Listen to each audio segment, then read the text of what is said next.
In this problem, we're asked to consider the high E string of a guitar, which we're told is tuned to 330 hertz and has a length of 0.68 meters. So I've drawn that over here. And now we want to know where you need to fret the string in order to get the A above this E, which has a frequency of 440 hertz.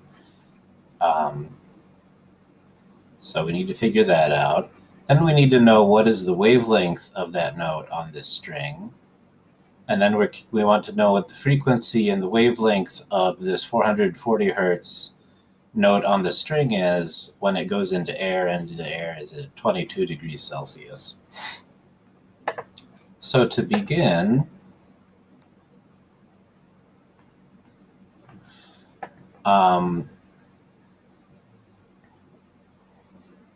we know that the speed of a wave, is always equal to its frequency times its wavelength. And now the speed of the wave isn't going to change when we fret the string to produce the higher note. The mass per unit length of the string isn't going to change if we do that, and we can assume that the tension in the string, the other factor that determines the velocity of waves on the string, the tension in the string isn't going to change enough for us to care about when you fret the note. In actuality, if you look at a real guitar, this ends up, there are effects that are caused by shortening the pressing the string down to shorten it. And if you look at the bridge of most guitars, you'll find that there's some mechanisms for dealing with that. But for this, we're just going to assume it doesn't change anything about the wave speed. So this is the same, and so we can set f times lambda for our E note equal to f times lambda for our A, and then solve for the length of this. And we know from as illustrated in figure 12-7 in the book, the wavelength on a string that's fixed at both ends is 2 times the length of that string.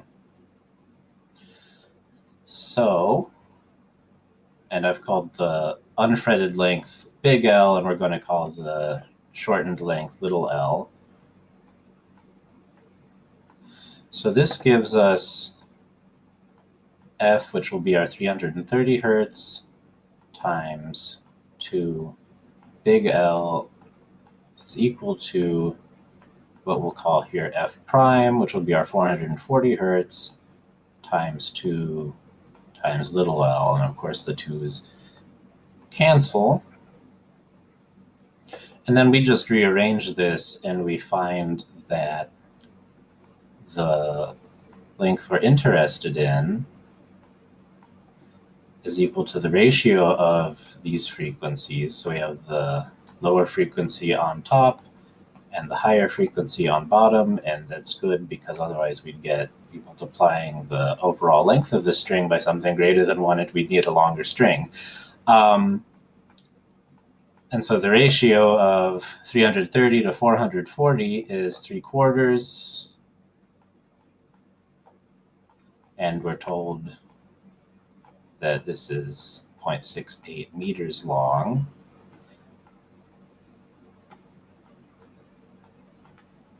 And so the length of the string which is going to be vibrating is going to be 0.51 meters. So that's going to be this length. And if you were measuring from the nut of the guitar,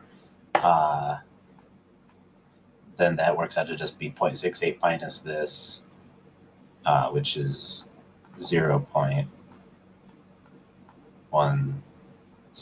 But we're mostly interested in the length of the string that's actually going to be vibrating. And so now for part B, what is the wavelength on the string? Well, we saw, back here we already had to use this fact that it's 2 times the length of the string that's vibrating. And so 2 times 0.51 meters is 1.02 meters. And that's nice and simple.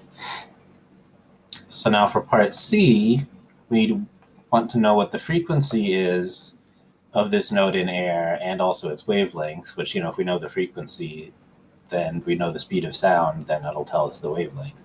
Now, what happens with the frequency? Well, it turns out that the frequency when a wave,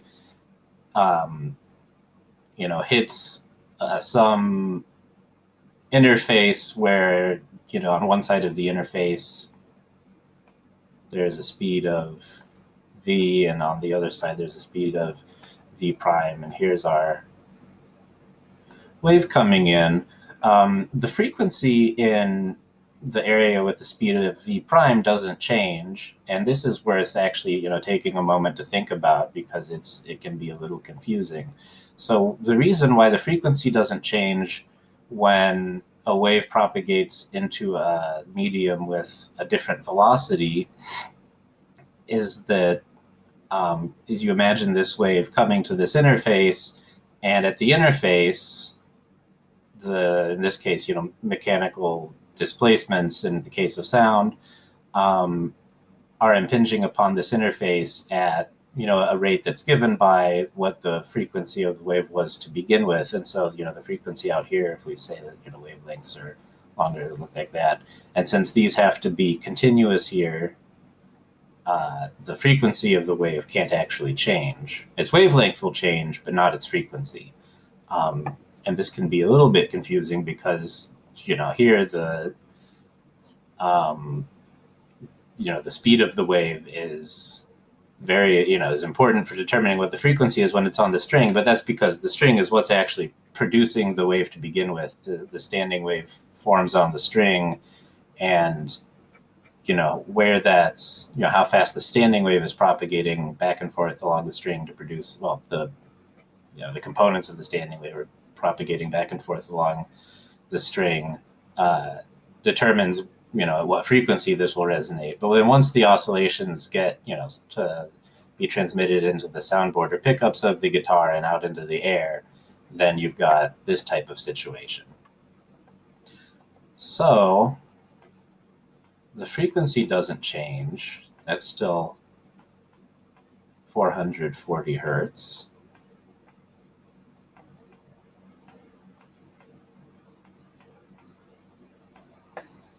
And now the wavelength, if we look at, this formula here, we see that it's the wave speed divided by the frequency. And if you use the formula at the beginning of the chapter for the speed of sound in air as a function of temperature, you find that it is 344 meters per second at 22 degrees Celsius. And then, as we said, the frequency remains 440 hertz.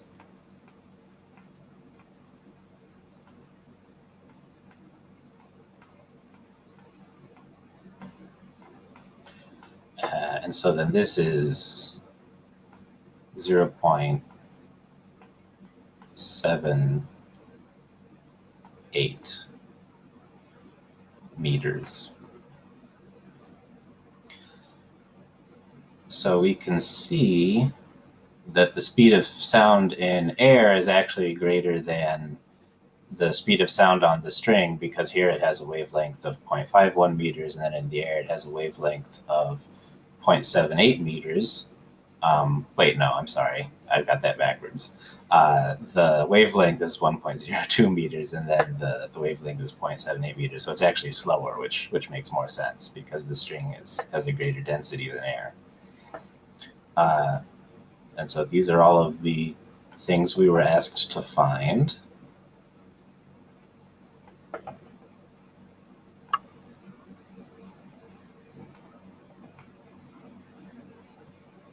And there you have it. This is how you calculate. If you know the frequencies you want, you can figure out where to put the frets on a guitar or other fretted instrument.